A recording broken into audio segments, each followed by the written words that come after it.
conducting tonight's meeting in person as well as in a virtual setting using Zoom. Members of the public may view and listen to the meeting tonight on Wave Channel 18 and online through the city's YouTube channel. If you would like to participate in live public comment via the Zoom platform, please refer to the agenda for instructions. Chairman Gilbert will begin the meeting momentarily.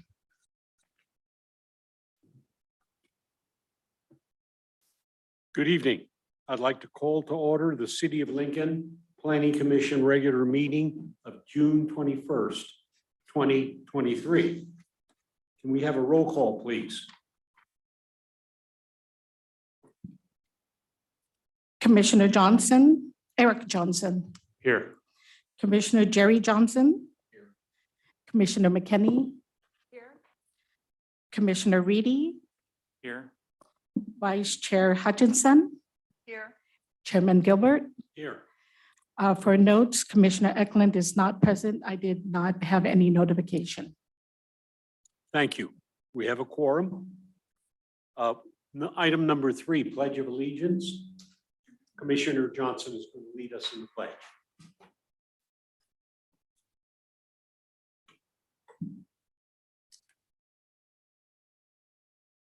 I pledge allegiance to the flag of the United States of America and to the republic for which it stands, one nation, indivisible, with liberty and justice for all. That was a faux pas on my part. I did serve in the California National Guard once, so I faced our car, but I was active duty in the Army, so I better get the right flag. Yes. For the record, Commissioner Eklund, roll call, she is here. Welcome. Here, thank you. Sorry. You didn't miss much. Item 4, agenda modifications. Are there any modifications to the agenda? Seeing none, we'll move on to item number 5, which are citizens addressing the commission. Anybody who would like to speak to the commission on any item that is not on our agenda, now is the time for you to share your thoughts with the commission. And there are forms available, and we would appreciate if you want to speak on any agenda item, or at this time, if you fill out a form and turn it into our clerk secretary, we'd appreciate it. Is there anyone that would like to speak in the audience? How about online? I see no hands raised online, and I did not receive any cards. Thank you. We will then move off of agenda item 5 and move to item number 6, disclosure of ex parte communications. Start down this end. Nothing to report. I have none. Nothing to report. Nothing to report. Likewise, nothing to report. Nothing to report. And I'll make it unanimous, nothing to report. Thank you, everyone.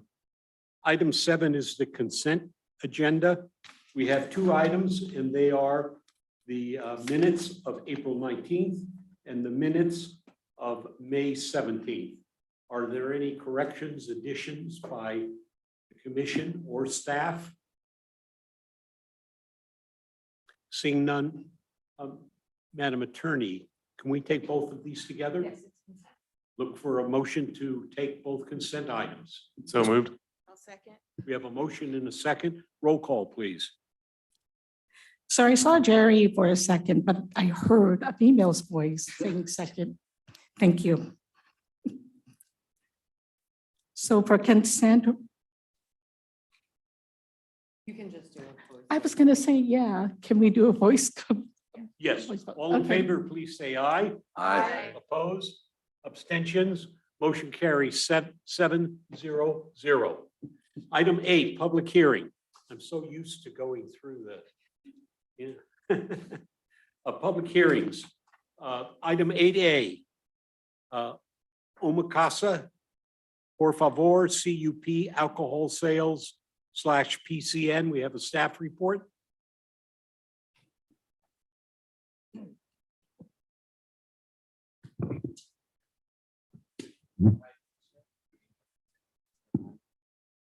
Department. There we go. Um, The project we have before you is a conditional use permit for alcohol sales and determination of public convenience or necessity to allow Omakase Por Favor restaurant to serve beer and wine for on-site consumption.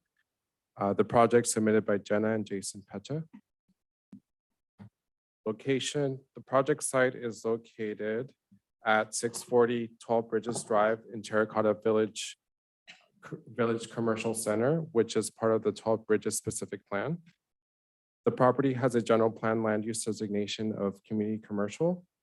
The project site is zoned general commercial, surrounded by other commercial developments such as Starbucks to the north.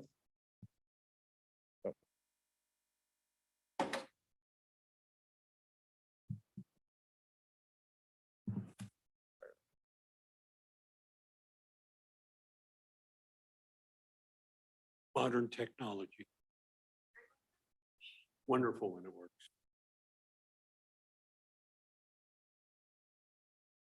Sorry for the delay. We're having a little bit of technical difficulty. We'll have the presentation up here shortly.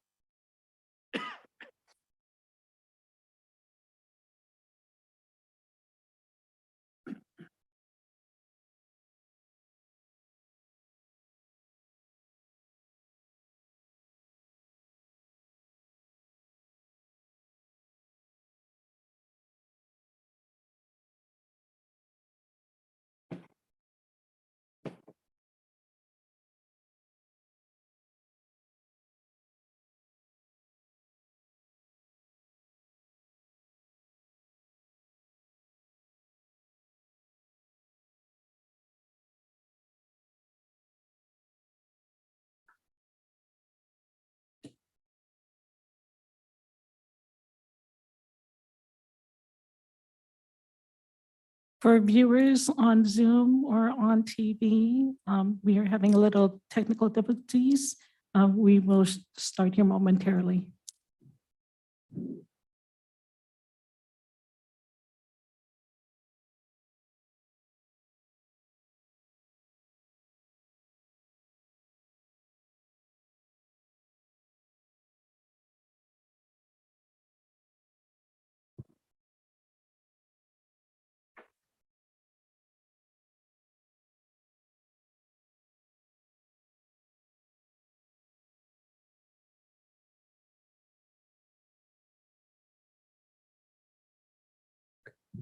Thank you.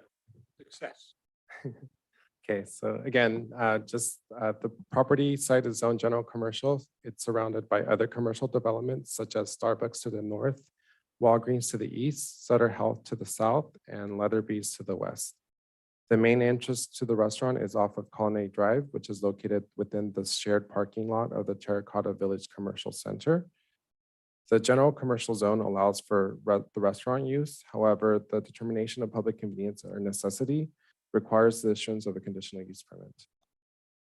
Efren, could you show us where the property is with a pointer or something? Thank you. Question right off my lips. So it would be at 640 12 Bridges Drive, and it would occupy 1,229 square feet on Suite 100, and it's the one right here at the corner. It's in the same building that Starbucks is in, is that correct? Correct. Starbucks. Okay. Opposite it. Opposite end, Yeah. okay.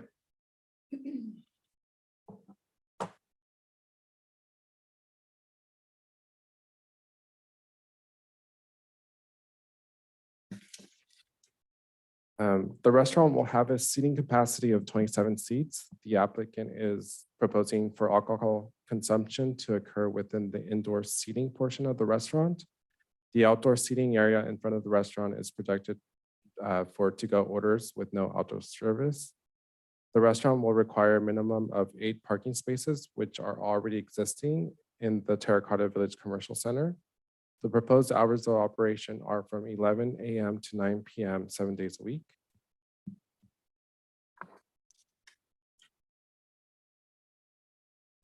If the CUP is approved, the applicant will use the CUP to satisfy the local clearance needed for ABC's determination of public convenience or necessity. Based on staff's research through ABC's database, there are 11 active alcohol licenses within a mile radius of the project site. Omakase Por Favor is located 1.36 miles from the nearest church, 1.49 miles from the nearest park, and 0.24 miles from the nearest school. ABC will conduct thorough background checks and investigations. The public safety chief conducted a review of records from May 2022 through current date and found no alcohol-related incidents on the property and has no concerns regarding the conditional use permit moving forward. That leads to our findings. The proposed project meets the criteria outlined in the Lincoln Municipal Code for conditional use permit approval, as you can see here on the screen. And the project is consistent with the 12 Bridges General Development Plan, zoning code, and appropriate for the surrounding area. Leads to our recommendations. Staff recommends that the Planning Commission conduct a public hearing, consider the information contained in the staff report as well as public comments, and take the following action. Determine that the project is exempt from California Environmental Quality Act under section 15301, existing facilities, and adopt resolution number 2023-11, approving the conditional use permit for alcohol sales and determination of public convenience or necessity for Omakase Por Favor with project-specific and typical conditions of approval. That concludes my presentation. At this moment, if the Planning Commission has any questions of me or the applicant's also here in the room for any questions. Thank you. Thank you. Any questions from the commission on this? Is there anything within the conditions that as they have been drafted that would prevent service of alcohol to the patio area of the restaurant? No, there isn't. Okay. Just to make clear, that's an ABC restriction. They would have to meet certain guidelines with fencing and all of that in order to be able to request to serve alcohol outdoors, which this is not set up for. Right, but under the conditional use permit, oh no, I'm sorry, under our determination of the PCN, there's nothing that would prevent them from seeking that from ABC and being able to serve alcohol outside. They'd Is have that to come correct? back and get a revised CUP. But if we don't prevent it, wouldn't that allow them to have it if they have the ABC approval? No, the ABC, one of the first questions on their form is show me your conditional use permit that allows this use. So if we don't have to specifically prevent it, but if as I understand the restrictions in our CUP, it is for interior use only. So they would not be able to go to the ABC and get exterior service without a revised CUP. All right, why do we want to prevent it? I'm not saying that we do, the applicant hasn't requested it. Yeah, it wasn't part of the original request. We have to vote on what, or consider what the applicant had asked for. And under the city applicable laws and authority, as the city attorney has indicated, that's a decision that would be made by the people from the state level that approve liquor licenses under the state law.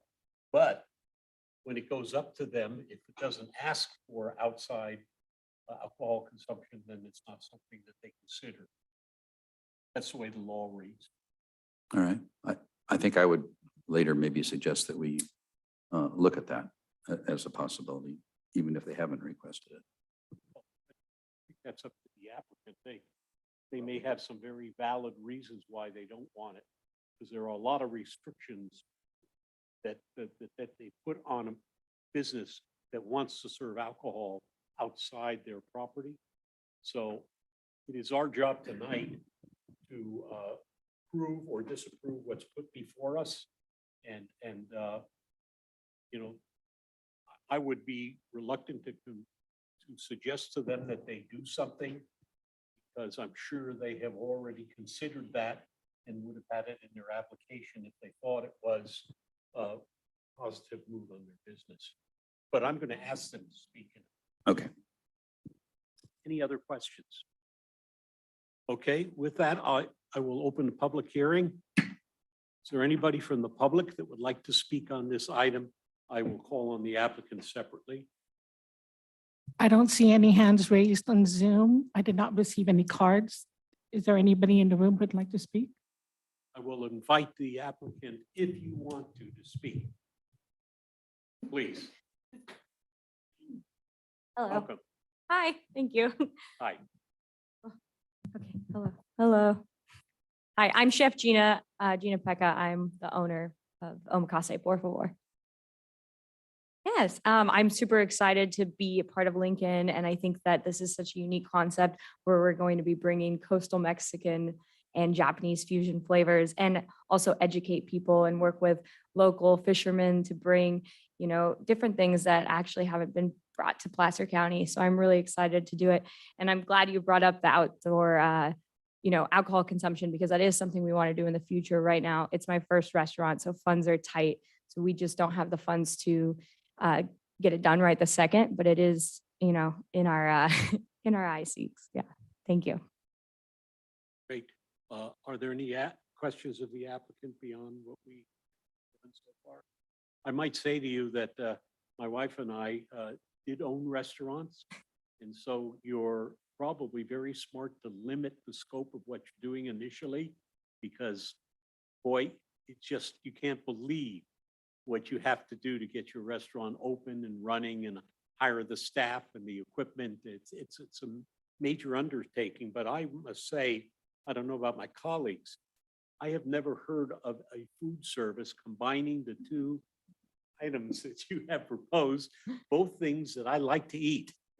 Very good. And I'll hold judgment whether I like them together when I first go to your restaurant and try your food. But it is a very interesting concept, and I think we're very fortunate in Lincoln that you've chosen our city to invent this new style of eating. And Thank so you. congratulations and welcome. Thank you. I'm assuming that my colleagues will support your request, and maybe that's wrong on my part, but okay, is there anyone else would like to speak during the public hearing, or you have any questions for the applicant? I just wanted to say, I do remember trying your appetizer. I think it was at the Taste of Lincoln last year. and Yes. It was delicious. I went back for seconds and Yay. maybe thirds. Yay, thank you so much. Yeah, we've been working on this a little over a year now, so Great endorsement right there. Yeah. thank you. Okay, if there's nothing else, I'll close the public hearing. Thank you very much. Thank you so much, everyone. I'll bring it back to the commission for your possible action. Chair will entertain a motion. Mr. Chairman, I would like to pursue this just a little bit further on the possibility of allowing alcohol service in the patio area outside the interior space, subject to conditions, ABC licensing conditions.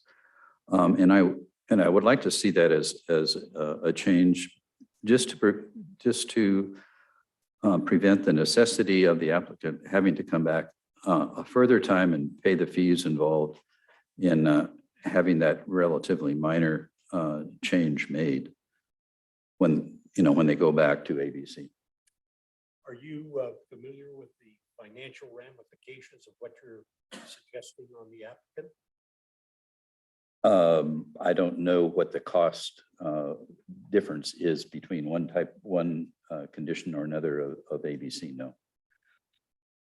I would suggest strongly, but you're welcome to share it with our colleagues. I don't like to spend people's money, and they are aware that they can apply for an outside license. But there are a lot of, having been a restaurant owner. Well, I'm not requiring that. I'm not requiring in any sense that they apply for the outside thing at this time. But I just don't want them to have to come back to the city again. They will have to. And if they do it at this time, it will be a different license consideration at the state level. And there are financial ramifications No, I understand. associated with I understand that. it. And the outside will require a plan, which we would have to review before we could grant that. Can't just open up outside drinking. It has to be in a secure area, et cetera, et cetera. Which are determined by ABC. No, no, it's not. It's determined by the applicant turning into us, and then the ABC approves it. Okay. It's part of the planning process. All right. So you want to still propose that before we move on? Well, I guess I don't fully understand the implications that I'm suggesting. So I won't press on, and I will, Sure. Sir, if I may, we already applied for our outdoor drinking license with ABC and have been approved. We just haven't had the funds to actually get the fencing up yet. So once the fencing is done, we have to submit photos. We've already gotten approved for the outdoor license from ABC. I just didn't submit it with our CUP because we didn't have the plans at the time of submittal finished. That's where we're at. Thank you so much. Thank you. Okay, are there any further questions, please? Yeah, so I was on, how, is there a way to accommodate them to not have them to pay $3,000 again for something they, like, is there a way, I think where Jerry is trying to come from is avoiding them having to make this lap twice if we generally agree that if ABC has the permits, there's no reason to come back. Is there a mechanism for that?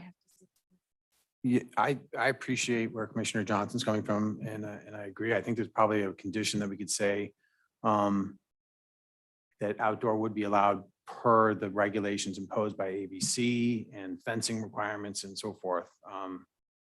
Yeah, and maybe like the condition just drafted to where it could be just staff level director Yeah. determination to review That the it actual site complies. plan Yeah. that complies. So we can craft a condition that would, I think, keep that open.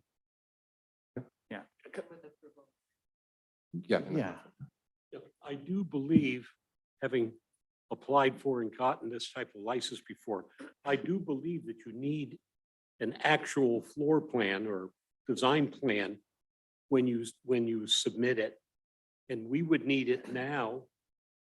So if we could get that done, that's fine. If we can't get that done, I don't think we're doing it the right way. On And their that's behalf. my concern is that the application and the conditional use permit require the approval of law enforcement, our chief of police, and chief of police has approved what's before you tonight, not some theoretical plan that may happen in the future. So that's my concern. I don't want to make it any harder for any business to make money and do what they're going to do in this wonderful city, but there are rules that we have to follow. Comply with the law. I And would, there's another agency involved here. I would also add, if we start, going outside the typical process, it's a slippery slope. Then, other businesses are going to ask for this and we don't understand the ramifications of what that could mean elsewhere. So I am not supportive of this change. So we have had our public hearing. The chair would still entertain a motion. Mr. Chairman, I move that we adopt Resolution 2023-11, which will approve the conditional use permit for alcohol sales and determination of public convenience or necessity application for Omakase Por Favor with project-specific and typical conditions of approval. Do I have a Second. second? I second. I have a motion and a second. Roll call, please. Commissioner McKinney, Yes? Commissioner Eklund, Yes. Commissioner Eric Johnson, Yes. Commissioner Jerry Johnson, yes. Commissioner Reedy, Yes. Vice Chair Hutchison. Yes, but I made the motion. Oh, I apologize. That's quite all right. I do have you as who made the motion. Second by Eklund. Okay. And Chairman Gilbert, Yes, did I miss anybody I on? think you got us all. Okay, thank Motion you. passes 700. And I'm sorry for the extra discussion. We wish you the best. And I'd like to suggest to staff, we do if they so desire, to start serving alcohol outside. We do everything in our power to assist them and eliminate any costs that we can to make it as easy as possible for them. Welcome to Lincoln. Thank you. You're the guys spending the money. Okay, we have item 8B, Terracotta Village Pad B. Staff presentation, please. Good evening, Commissioner. Mel Pavolinas, Planning Manager. Not too far from Omakase, several feet down the walkway there is the proposed Terracotta Village Pad B. This is a specific development plan, a development permit, and a design review for this project. So just a quick overview of this project is SDP, design review permit for this proposed project, the Pad B. That's 11,000 square feet of building with an existing Terracotta Village Commercial Center. The applicant for this project is Pappas Investments.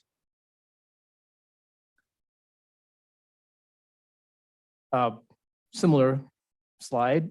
This property is located in the northeast corner of Colony Drive and Swell Bridges Drive within Terracotta Village Commercial Development. It is part of the Swell Bridges specific plan as shown here. So just by orientation, Swell Bridges Drive is right here. Highway 65 is not shown here, but it's on the west side of the site.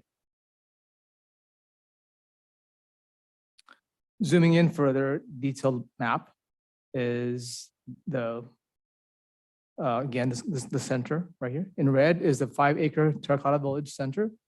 And then the 1.1 acre village Pad B is where the project's proposed is in the green box. And as in the previous project before you, this is surrounded by existing and planned commercial uses in the area. So overall site plan of the proposed project, this is more showing the overall Terracotta Village. It is a 46,000 square foot commercial center. There are 4 pads existing there, or 3 pads currently there, but the 4th one is the one proposed for Pad B for this development. Currently, there are existing uses consisting of office, restaurant, retail, and we'll have Omakase there pretty soon. And there are on-site shared parking, circulation, landscaping, and lighting. More detailed site plan for the actual proposed Pad B project. Site plan, again, these are all exhibits out of your staff report. This is the excerpt of the site plan for the project. This is Pad B, 11,000 square feet of building area. Approximately 8 tenants, at least at this point, there are 8 tenants that's being proposed, and you can tell by the hash lines right there, those 8 tenants potentially. That would then be set aside for either office or retail uses. It is being part of the overall village center. There are about 211 parking stalls, and 52 of them would be designated for this Pad B uses. Again, also with lighting and landscaping, specifically within that pad for Pad B. Some of the slides showing here are the elevations and perspective shots of the proposed building. It will match the existing decor and architecture in village in the center using modern materials and accent colors and other features that's existing on site. And it is consistent with the general development plan for Swell Bridges. As discussed and summarized in the staff report, the project is consistent with the general plan policies, Swell Bridges plan, Swell Bridges GDP, as well as applicable codes in the zoning code. The design review board did hear this project back in March of this year, and it recommended approval to your commission. It is exempt from further environmental analysis, given that this project is part of the Swell Bridges specific plan, which had a certified EAR back in 1990s and other revisions to that EAR back in late 1990s. There are conditions of approval that's applied, and that's attached to in your resolution. These conditions would ensure that the project is developed accordingly in a timely manner. As discussed in the staff report, staff recommends that that the commission find the project exempt from further environmental analysis based on its consistency with the certified environmental impact report for the 12 Bridges specific plan. And adopt resolution 2023-13 approving the Terracotta Village Pad B based on the conditions of approval as detailed in your resolution. To date, no comments have been received on this project. The applicant is here if you have any questions for them. And as well as staff, if you have any questions for myself, let me know. Thank you. Thank you. Chair Gilbert, Planning Manager Romel, I just have one correction. On the slide, it did show resolution number 2023-13. However, it is resolution 2023-12. Thank you, Jeannie. Sharp. Okay. Any questions for staff this time? Hi, Mel, is there any provision for bicycle lockers for the office, at least the office portion of the project? What's proposed right now is bicycle racks, Bicycle racks. bike racks.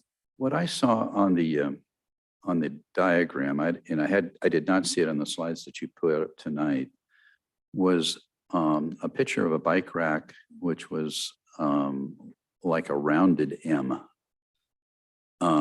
And I just want to make sure that that's really not what's going to be constructed there. Those are useless bike racks. They show well where the bicycles should go, but they don't support a single bicycle. And so they're just a waste of money, space, and whatever. Mhm. So I hope that the final review would have a more functional bicycle rack system proposed.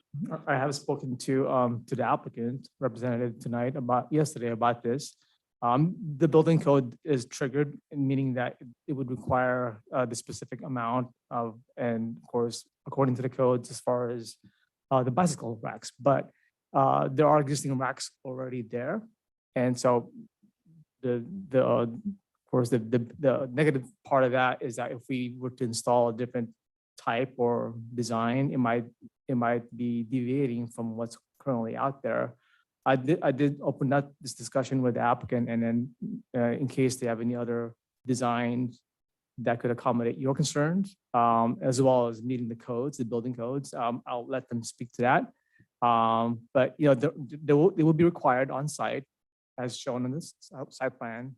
But as far as the design, other types that would be applicable that's meeting the codes, I'll defer to the applicant to provide more options potentially. Thank you. And is there any provision being made to designate an area for electrical charging stations for vehicles? At the moment, again, I spoke to the applicant about this. The site plan does not show any EVs at the moment, but for the building codes, there will be required, I don't recall the amount that they're proposing. The applicant can also respond back to that comment if you'd like, and identifying the location potentially, but at the end of the day, it'll be verified during review of the building permits for the building pad. Thank you.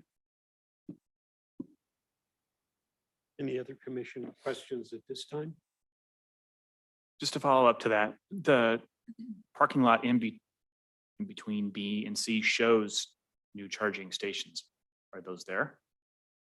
Unless I missed it, I was told, and maybe the applicant can clarify further.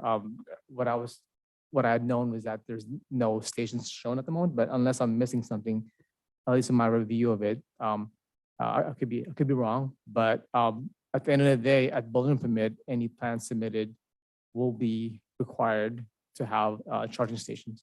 Yeah, it's outside of the Oh. highlighted area. Okay. In the existing, it says there's two designated new charging station. I was wondering if those were there. If it's unfortunately my slide doesn't show that, it's kind of cut out, but I could have the applicants further confirm that whether there are existing stations out there right now, but for their site, they will be required to put one on, and but the applicant can comment, respond further. Any further questions? Okay. Chair will open up the public hearing. We have anybody online? There are no hands raised on Zoom, and I did not receive any cards. Thank you. Is there anyone in the audience that would like to speak during the public hearing? I'll call on the applicant. Sure, applicant's time is up now, so please. Hello, my name is Jeff Riley. I'm the architect for the applicant with Comstock Johnson Architects, and I can address a couple of your concerns. I'm also personally not a big fan of the wave bicycle rack style. It was an inherited design that was part of what was approved for the previous 3 buildings at this center, and our direction has basically been to keep things consistent in the center.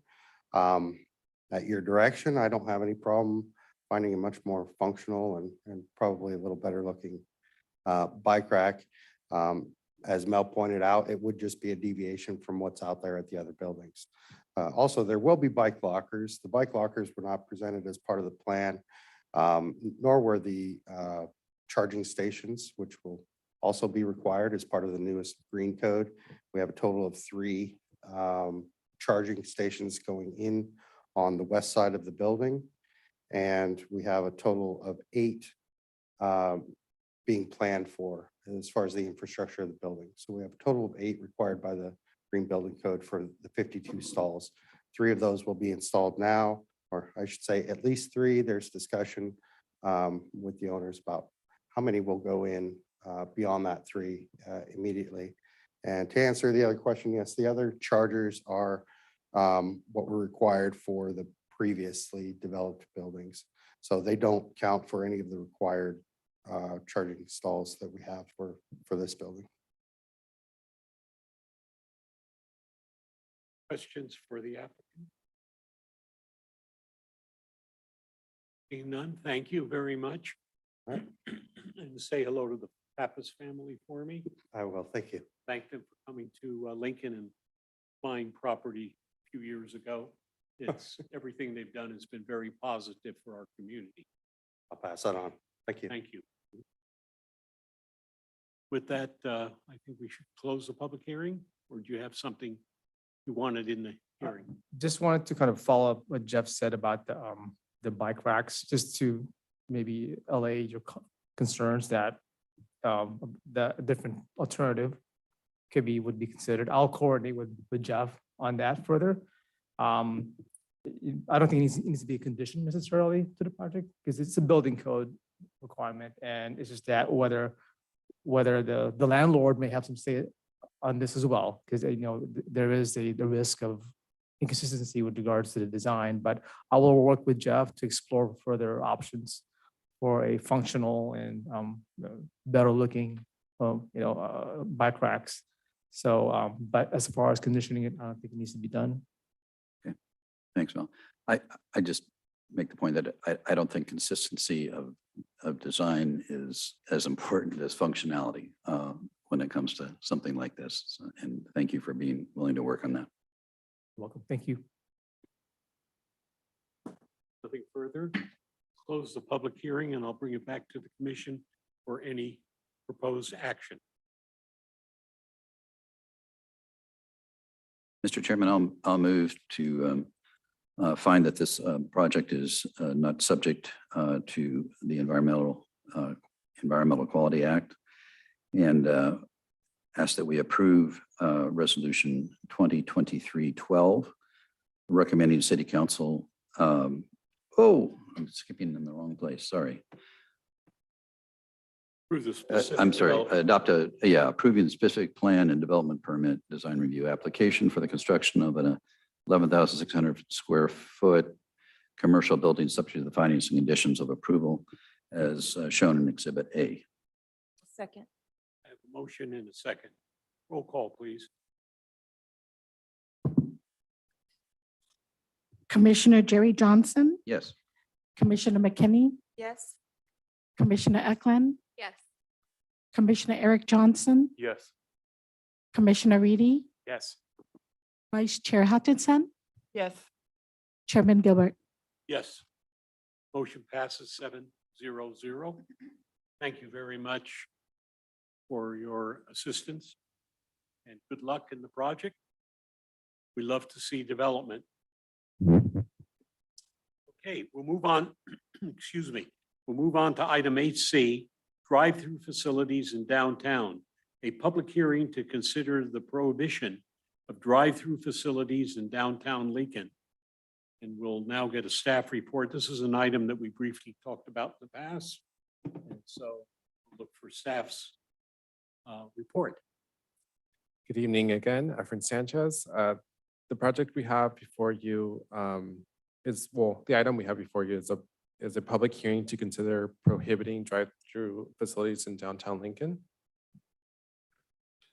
A little bit of context: on May 15, 2023, staff conducted a drive-through facility workshop with the Planning Commission. The purpose of the workshop was to discuss the challenges and issues the city is currently facing regarding drive-through facilities. The overall consensus from the Planning Commission was to direct staff to come back with a resolution to prohibit drive-through facilities in downtown and research potential development standards for other commercial areas in Lincoln. Currently, the zoning ordinance conditionally allows drive-through facilities in the commercial district. However, the conditional land use has become a salient issue at Planning Commission hearings as members of the public have opposed a spate of recent drive-through projects. A little bit things to consider: the lack of development standards for drive-through facilities in the Lincoln Municipal Code makes it a challenge for staff to adequately address the issues associated with such facilities. The minimal development standards that exist reside outside of the Lincoln Municipal Code in the Design Criteria and Procedures Manual. These standards are primarily to help development engineering review drive-through facilities, CUP applications, for instance, minimum required road depths, driveway orientation, and vehicle queuing. As indicated in the staff report, drive-through facilities are not a compatible land use for the downtown as they do not function adequately within the compact commercial lots and have a high potential of creating queuing and/or traffic problems. For instance, a drive-through restaurant in downtown would require a minimum of 10 vehicle queuing spaces. Each queuing space equates to 25 feet. Therefore, a new drive-through restaurant would need a drive-through lane with the queuing capacity of 10 vehicles or a length of 250 feet. This can be difficult to achieve as a typical lot width is approximately 100 feet and has various lengths of approximately 50 to 200 feet. This increases the chances for circulation issues as vehicles in drive-through lanes have to be heavily monitored to avoid spillover onto the public street. As a recap, this is the current zoning map. This is what it currently looks like. The lots highlighted in red are commercial zones.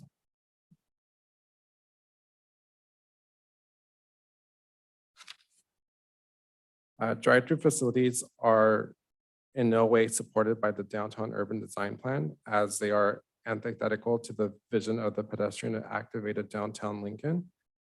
According to the Lincoln Urban Design Plan District 1, historic retail is well suited for accommodating small cafes, sandwich shops, and specialty restaurants.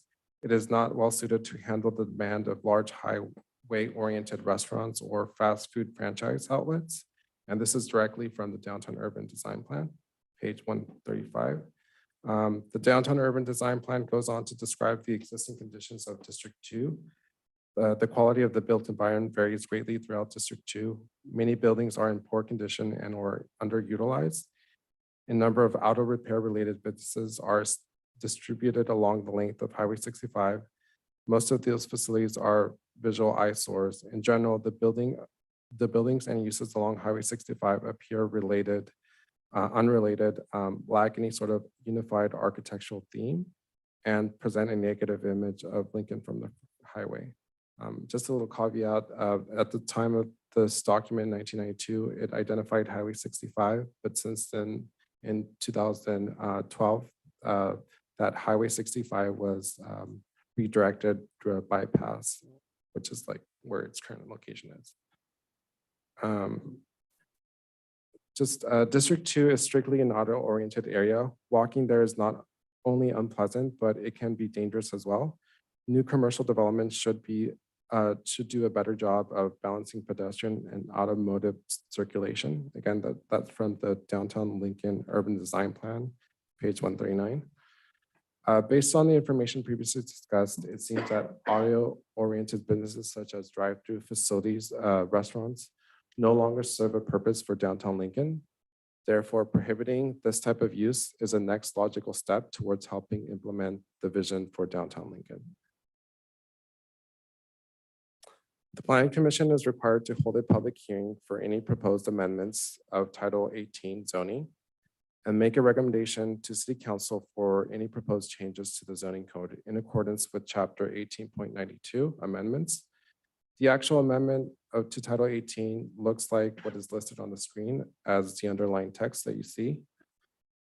The proposed amendments to prohibit drive-through facilities in downtown Lincoln will not be detrimental to public health, safety, peace, and general welfare of the city. So that leads us to our recommendation. Staff recommends the Planning Commission conduct a public hearing, consider the information contained in the staff report and testimony of the public, and take the following action. 1, determine that the drive-through facilities in downtown item is not a project under SEQA, section 15378, project of the California Environmental Quality Act guidelines, and 2, adopt a resolution recommending City Council prohibit future drive-through facilities in the Lincoln downtown area. And just to further clarify, this is the proposed location of where the drive-through facilities would be prohibited as illustrated on this map. So at this point, if the Planning Commission has any questions, I'm available. I have a question. Please. The definition in the resolution is tied for the downtown areas tied to the Lincoln Downtown Urban Design Plan redistricting map of May 2004. Correct. Is that a document that is regularly updated? It's a static document and it currently lives on our website. It's under the planning website. It can be found there. So it has the original 1992 plan and it also has a separate attachment of the 2004 map. It's a static map. But there are no requirements like a general plan has to be updated every so many years. There's nothing that requires that document to be updated on a regular basis. No, and Commissioner Kenny, to your point, I was just talking with our director here. The city has recently received a grant in order to review our downtown specific plan. And so my recommendation was on the resolution to point B, where it states Lincoln downtown area is defined by the Lincoln Downtown Urban Design Plan redistricting map, May 2004, add comma or as amended. And when it's amended, does that have to go through the planning commission? It will come and to the city planning. council? Yes. You get to see it again. Well, I just want to make sure that, because we're tying this to a very specific document, and if the document changes, then this resolution goes out, right? So it's got, Yeah, it that would be was my. a broken resolution. Yeah, Yeah. I see what you're saying. Okay, so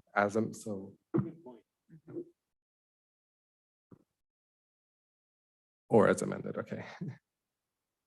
You were up first. All right, I'll give it a shot. Just want to clarify, so in the District 1 map on the southern part, I know we recently approved the Dutch Brothers in there. Does this impact that at all as it stands? Okay, no impact. And then what about if they don't develop in a certain amount of time?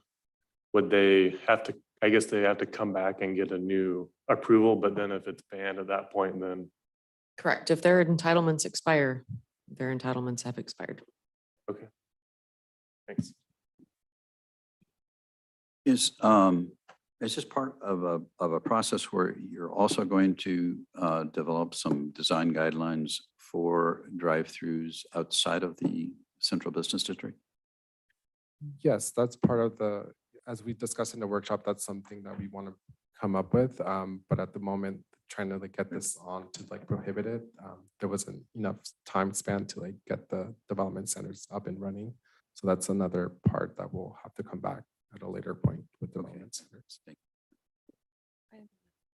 Please. I'd like to tag on to Commissioner Johnson, Eric Johnson's question about Dutch Brothers is, are they aware of this action that we're taking or reviewing, and that they need to complete their entitlements, or they could lose out with this restriction?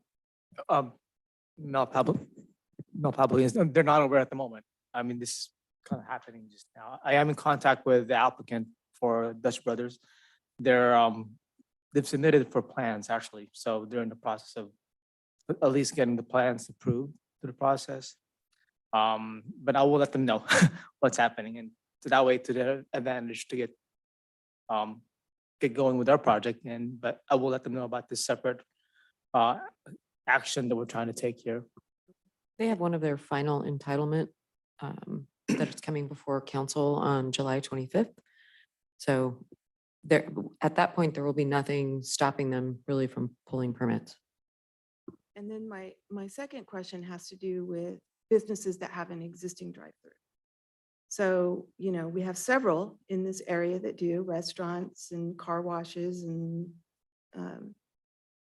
if they want to do a TI or a major rebuild or something like that, will they be exempted from this?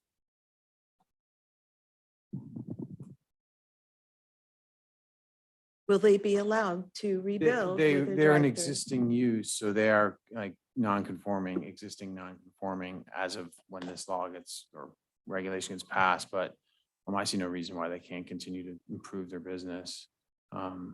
If they were to expire their business, or someone was to come in with a new property owner, the change, we might want to specify like on change of ownership, if it would still be allowed. So that's it. If it's an existing business and they want to sell franchisee to franchisee, for instance, maintain the business, I would be inclined to allow them to continue to use Yeah, that non-conforming use. So I just want to make sure those things are covered and we understand how we're going to manage that. Yeah, typically, if it's like a 2-year, if the site wasn't used for 2 years, then the use would expire or sunset and not be allowed to be re-upped. If it was a 2-year gap, like say the site went vacant for 2 years or was not being operated as a drive-through for 2 years, then that use expires on the site. So there is some language that we can add to caveat that. Yeah, if we need to add language into this resolution, I would like to try and work through that. Yeah. To make sure that we have those types of issues. Would that be something you'd be interested in, like a 2-year lapse of operation of that use of the That seems drive-through? reasonable. Yeah, that was my prior experience in Sacramento. It was a 2-year like non-operational. The use is expired, then it's off the books. I just wanted to add that there's already a section in the zoning ordinance that talks about legal non-conforming uses and the expiration of them. It specifically says like if there's a lapse of time, I believe it's like 1 or 2 years, then the use no longer valid. But there is that protection. You are correct, Mr. Sanchez. We do have a provision in our zoning ordinance, and it's particularly relevant in our downtown core where you see a lot of homes that have been converted into commercial. And so if the residential use isn't utilized within a certain period of time, then it does revert to a commercial use. And so I believe it's a year. So that would be that would apply. That's a general application zoning ordinance. Did we have issues with businesses like this during the pandemic, being down for a year and then coming back? I mean, would that Drive-throughs were actually the ones that were thriving. Yeah. So, yeah, but busiest the most, but you know, here in downtown, I mean, trying to get them out of downtown, to be honest with you. I mean, I think that's the intent here, right? I understand, but So as it an does fall existing into- owner, yeah. I just,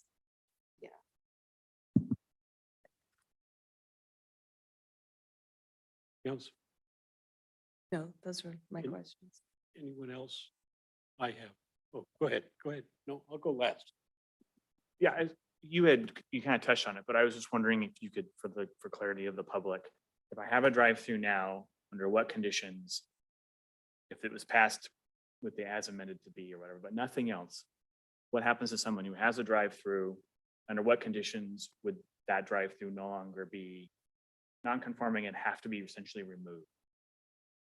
Efren, do we have access to that part of the code by any chance? Because it would just fall into, like, if it was not operating. What does that mean? The business is not like, I mean, technically, we're not collecting maybe tax on that actual business. That's a way to track it. It would be much more obvious to see, in downtown. But if it's a year and it lapses and it's not operating as a drive-through for a year, then it falls into that non-conforming use, and then it's subject to our code as it's written that says it's sunsets, that use sunsets. So maybe we can pull that up, Efren? Yeah. The other Sure. the other Pull that condition up. would be is if the business was somehow trying to expand the drive-through use. Yeah, that would be prohibited under this ordinance. But to her point earlier, remodeling the building would. Different, making the yeah, you make an drive-through- like expansion or intensification. Again, that's counter to what we're Right. trying to do. It's more for clarity for Yep, everyone else yep. about what we're trying to accomplish and what the guardrails are and how it works. 'Cause So, the resolution is very, very short. yes, subsection, chapter 18.48, non-conforming use of land. There's a subsection called continuation.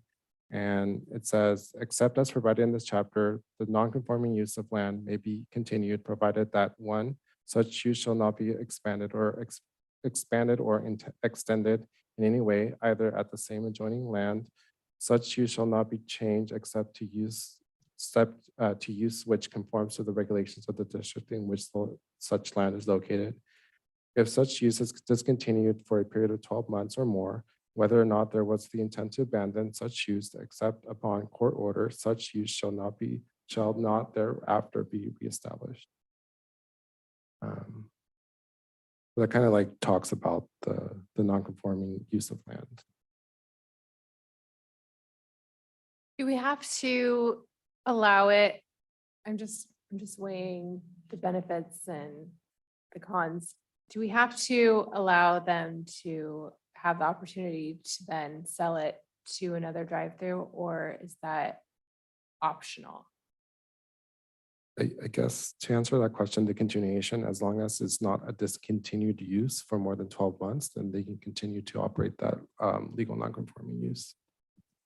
Yeah, I mean, the tracks are laid, so to speak. I mean, you've got a drive-through. Those are hot businesses. We're under a lot of pressure right now. Or not pressure, but we are seeing a lot of interest in doing drive-throughs all over the place. That's why we're trying to expedite this in our downtown. Again, this is in a specific downtown area that we're trying to do pedestrian activated uses. So I don't see in actual how it plays out. Like if someone wants to sell a drive-through, someone's going to buy it and start operating, immediately, it's not, there wouldn't be any barrier to getting that up and running, I don't think, within the 12 months.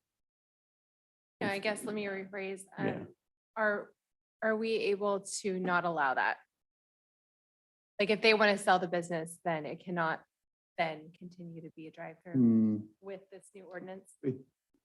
You start getting into Fifth Amendment taking issues. so Yeah. I don't want to go there. Yeah, okay. I'm not saying I wanted to do that, just exploring the thoughts. Any additional questions from, I'd like my turn.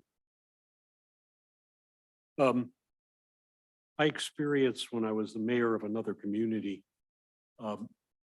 where we passed a sign ordinance, very restrictive sign ordinance. And the company that, of all things, that I worked for had a sign, and I sat on the committee, as the chairman asked me to do, where we redesigned our stores, our 600 branches. We changed our colors and we changed our everything.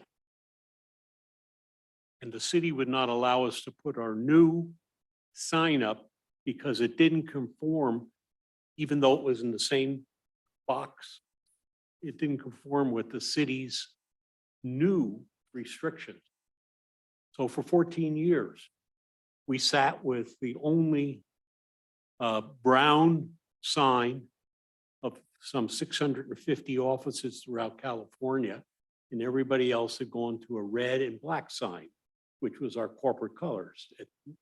We paid big money to get the design, and anybody who's worked with a big company knows that logo is on everything, every form, et cetera, et cetera. And so I'm going to ask the question, are we doing anything here that's going to affect the value? I own some property and it's got a drive-through and someone's got a lease with me. Their lease now expires. They decide they don't want to do it anymore. Now I advertise and I find somebody else that wants to come into the space. Is there anything in what we're proposing to the city council that is going to cause an economic problem with that landowner? You are limiting. There's land uses get prohibited all the time. That is within your purview. And you are in a way creating a you're limiting that use in that area. And so if there are interest in drive-throughs, then those drive-throughs that are existing and grandfathered in would potentially be more valuable in that way. So that's the same thing with cannabis in Sacramento, where there's a limited of 30 dispensaries. And then now you have kind of a monopoly, so to speak, in cannabis in that regard, or any other business where you're limiting that use. You're artificially limiting that use. So you then consequently probably driving. You're on one side of the ledger. I'm on the other. I And realize that if we limit something, that may allow it to increase in the marketplace. What I'm saying is, can we hurt a property owner who has a lease for X number of dollars, and somehow now through what we're suggesting to the council we adopt for the city, they no longer will be able to do what they had prior, and now the value of their property will go down significantly, and the income for that property will go down. Chair, I think the argument could actually be phrased in the opposite, that if a property currently in downtown does not have an approved drive-through use, under this ordinance, they are not going to be able to come back and ask for a drive-through use. What that does now, though, is if you do have a drive-through use and you have users that wish to have a business that operates a drive-through, you've actually driven up the value of that property because it is grandfathered in, and no additional drive-through uses are being added to the local downtown area. I think you can argue on the other side of that coin that it actually is increasing the value of the property of that property owner. So I need to articulate my question a little differently. I understand that, and that's of value to them. But is there anything in the action that we're taking that says to that property owner, let's say we have a downturn in the economy that sits vacant for 3 years. And the new person that comes in wants to use the drive-in. Is there anything here that will restrict them from utilizing the drive-in as part of their business? Yes, the 1 year, but again, That's by design. I mean, that is by you gotta- design. You gotta want this, right? Do we want it? It's the historic downtown. What's the vision here? I mean, these plans have been around for, 30 years, and we've cited the intent of these plans to be pedestrian friendly. So this is intentional. I understand. My concept was, I wanted to understand we weren't going to allow any more of those in the future, and I was perfectly okay with that. I think I have a problem if something we adopt, then it can be affected by the economy, and somebody who owns a $2 million piece of property can no longer lease it or rent it as a $2 million property. It's now only a $500,000 property.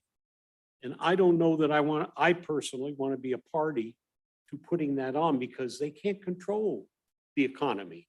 I used to finance businesses and, the economy goes like this and interest rates go like this. And depending upon the kind of business you have, if it gets bad, and we know how many businesses went broke during COVID. We know how many businesses in '08 that opened up here in Lincoln, drive-through businesses, disappeared.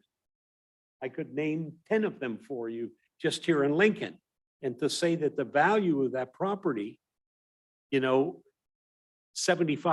of it might evaporate.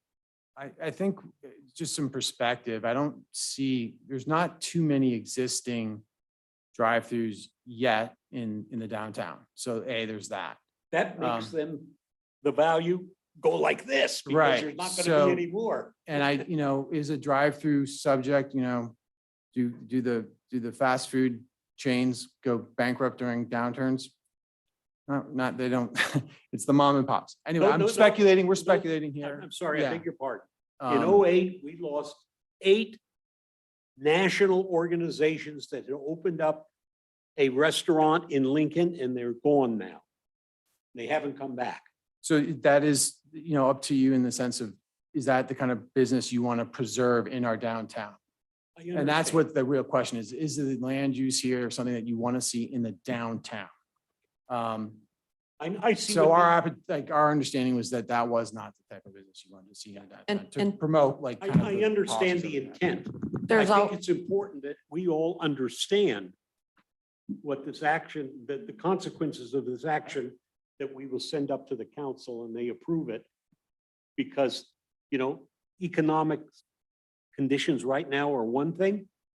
They're going to be different in the future. They're going to go up at some times, and we know they're going to go down at some times. And that could really have a financial impact on some property owners. and given some speculation about where the business world may be in a couple of years, there's also still under our municipal code, the opportunity for someone to come back and request a variance. Thank you. That's a good point. Gary. Well, if we do this, and I think one of the motivations to doing it is to make a more attractive, business-friendly environment in the downtown, which will ultimately improve property values in the downtown. So that is another consideration. No, I agree with you.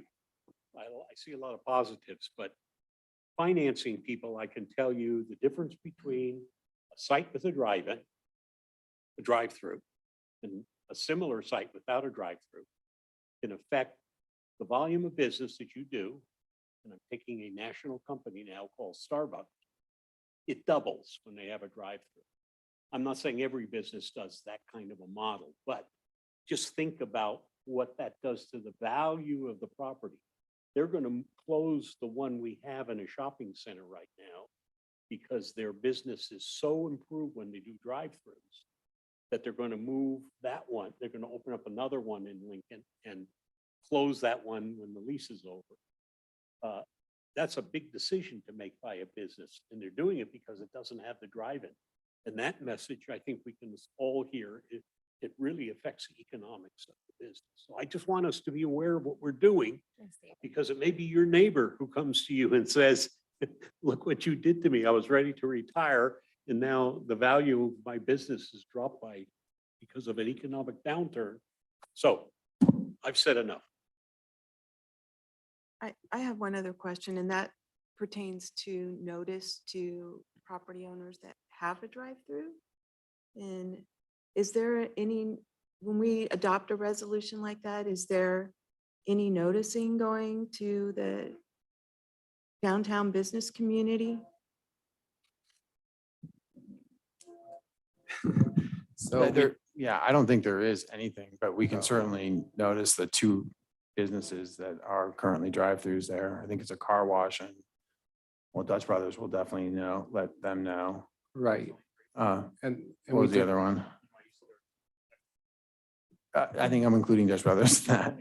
Yeah, so far. So we're including that car wash right there. Yeah, the car wash. Yeah. is You're talking about new businesses or you're talking about existing businesses? Yeah. Existing business. Yeah. So aside from the ordinance getting published as is required by state law, I mean, there's staff, I think we're happy to send out some type of publication notification to existing drive-throughs like McDonald's, et cetera, both through chamber, through DLA, and then also just on our website. Anybody who's in this just for talking. Mhm. I think We can certainly do that. that would make me feel a lot better. That Before they it got goes to notice council. and that they could then determine what they want to do. I'm just following up. So the ordinance only affects 2 property owners. No, because No. gas stations. No. Those aren't defined as drive-throughs, the gas stations yet. Yeah. But the table you had shown, Did the it? table included gas stations, hospitals. There was a That's pretty for the- long laundry list, car washes. That's for that was the table for the queuing analysis. So that's the document, that's the requirements that the development centers, that development engineering uses for their queuing, how many vehicles can be on the site, depending on the type of use, the specific use. I assume that that was the list of what will be deemed Restricted. a There's- drive-through and would be restricted, which includes gas stations, hospital. I mean, there were some. That was going to be expanded into the auto uses. We were going to define auto uses and then build upon that, but this was strictly for drive-throughs like fast food chains and such, so. So At this we don't point, have a clear definition at this point of what a drive-through is or isn't. Is that true? Or, I mean, is it potentially going to be a subjective issue? we can define it. We can keep working on it. I mean, we're trying to turn this, yeah, I mean, that's very good suggestion. We can further define it. But Because I was under the impression when I looked at that table talking about queuing, that those were the types of uses considered as a drive-through. And if that is not the case, then I would like to understand what we mean by drive-through. I mean, you innately know, right? But is there the potential of getting into a challenge with some businesses? Like, I wouldn't have considered a hospital like with a drive-through, right? Because you come in and drop people off. Is that a drive-through? We've got that center, the senior center. I think they have a place to drive through and drop people off. Is that a drive-through? So I think our definition was basically serving food or serving beverages as a quick serve. well, like a kind of pharmacy doesn't yeah. do that. So Driving up and getting a Walgreens product, like drive-through. transacting, like whereas like a drop-off zone is like, so not a retail drive-through, yeah. transaction. Yeah, you're So what queuing would- up. What would Walgreens, which has a That's a drive-through- drive-through. Yeah, I mean, Yeah, that's like you're that's- driving through and you're gonna do a transaction at, and queue up and But a bank may have a drive-through. similar, that's a drive-through. Is Yeah. that, would that be a retail transaction at a bank? Yeah.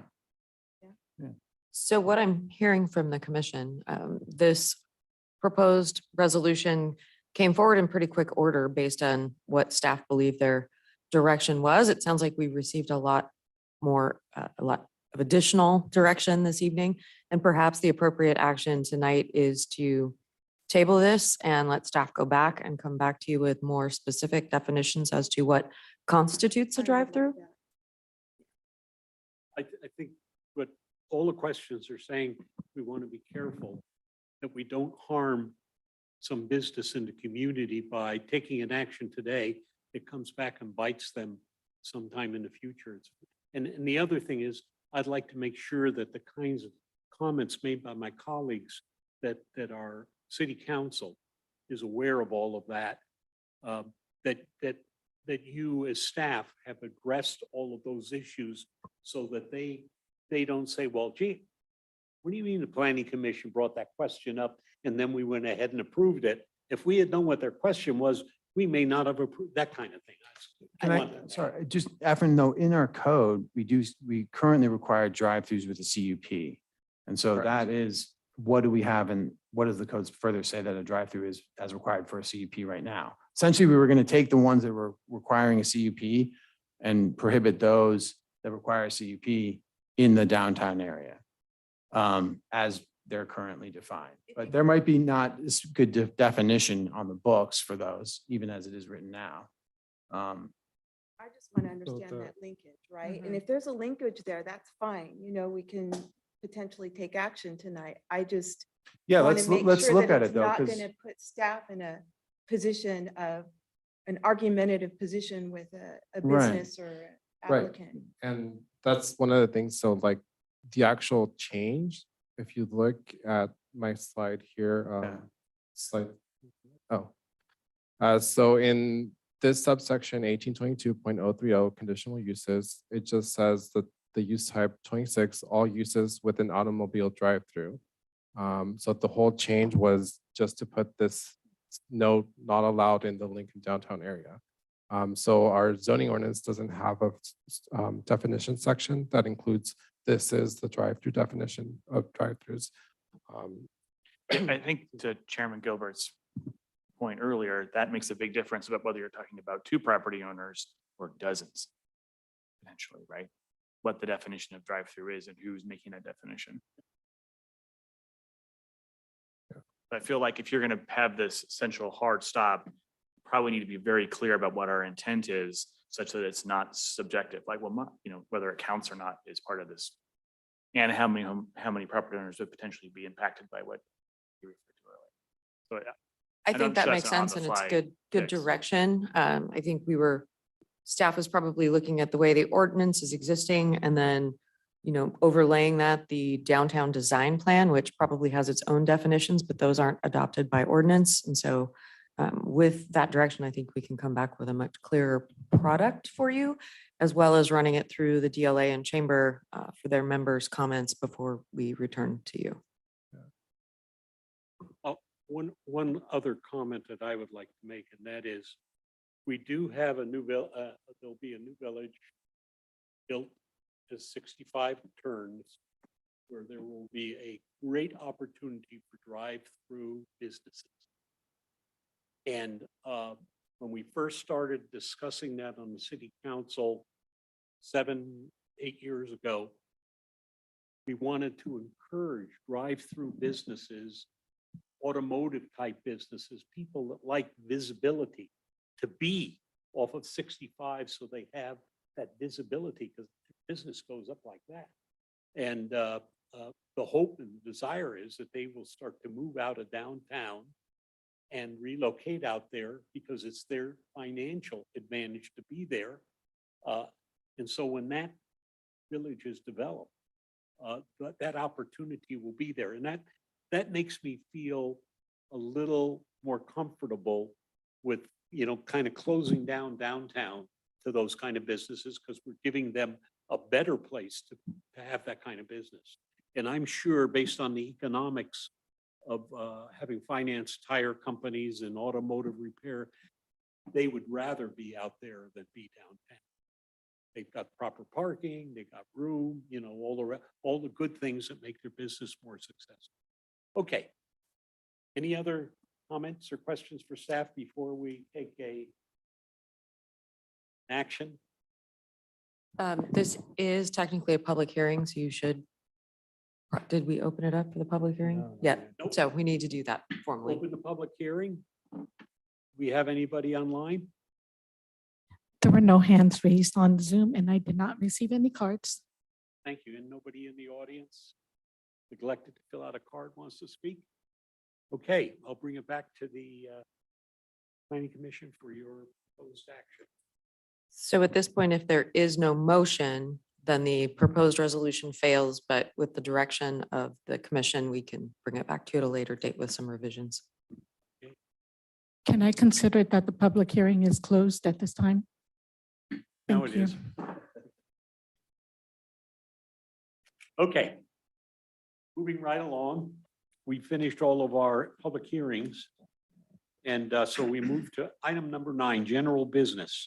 There is no general business items. Item 10, commissioner comments. I'll start down at this end here with Whitney. I have no comments. No comments. Just wanted to indicate that the theme and naming committee has been meeting and we're getting close to some recommendations to council on 6 of the parks. 5, I think maybe 6. We're in the process of building new parks. And so we have to have names for the parks. And we have a couple of our commissioners that are 3. coming up with names that we will adopt. And they're going about it in a very planned way, and I think we're going to end up with some good names. And that's it. Chair has no comments.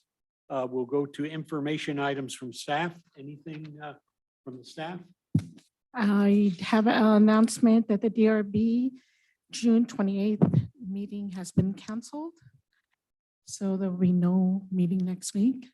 And then the second item is for commissioners, a reminder about a online training sponsored by the Institute for Local Government on Planning Commissioners online training is this Friday. There is still time to register. If you like more information, contact me or look at the email that I sent to you back on June 9th. Very good. Thank my commissioners for a good meeting, and with that. Commissioner.